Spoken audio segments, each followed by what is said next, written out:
So as some of you will know, we've had some trouble in the loft recently, and I've been trying out different types of flooring. So I've been trying out deep litter, I've been trying out plain floor, and I've been trying out sand, and recently I've just put some Loft White in, and they're all in different sections. So I wanted to tell you today what my thoughts are on each one and show you what the pros and cons are for each type of different floor dressing for your pigeon loft.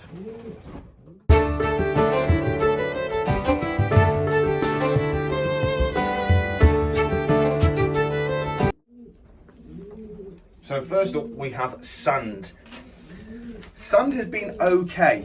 It was a little bit rubbish when it first went down because it was a bit too damp. Probably my fault, but it has started to dry out now.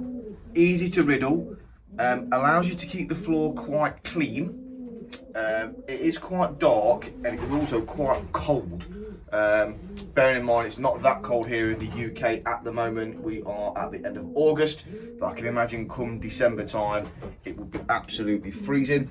This is sharp sand and it does have a few bits of stone in, which I've noticed the birds have been pecking at and eating, and then sometimes regurgitating it back up, which is not ideal. So that is the sand floor dressing.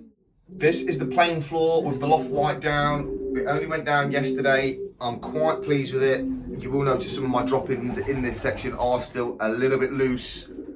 This was the section that was worst affected by the illness that I had. But it looks to have kept the floor pretty dry. It looks nice and clean. Dries the drop-ins relatively well.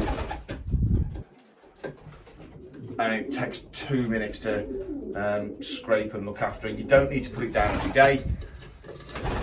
This is just the natural one. So it's this particular product here, quite readily available, and one that a lot of people use. I think my granddad even used to use this one. So that's the Loft White that's down, that's just brushed into the floor. The floor is black as well, so this makes the floor look a lot better. And lastly, we've got the deep litter, which normally I'm a huge fan of. It makes for easy maintenance initially. When you want to take it out, it's a massive problem because there's just so much of it that goes into one section. Drop-ins accumulate. If they're bone dry, I think it can be okay. What I have noticed recently is, because of how much there is, if there's loose drop-ins, you don't always know, because the drop-ins just go into the floor and basically just disappear. So you don't know all the time what the drop-ins are. The pigeons do seem to love it though, because they're really relaxed and they nest and lay on the floor. But that's your deep litter there.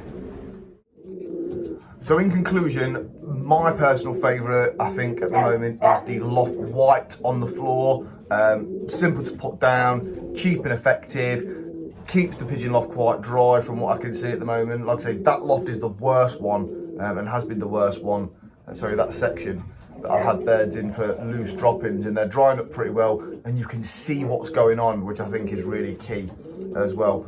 Then it would probably be the sand, but only because you can still clean it out. And lastly, deep litter, for me personally, brilliant and easy. I've used it quite a lot over the last 5, 6, 7 years, but I always end up taking it out because there's a problem. It might get a little bit damp sometimes. Your loft needs to be absolutely bone dry all the time to make sure deep litter works. So I hope that's helped and give you some guidance on what your options are for your pigeon loft floor. Thanks again. Please remember to subscribe for more videos like this, giving you hints and tips and opinions on what's going on in the pigeon racing world.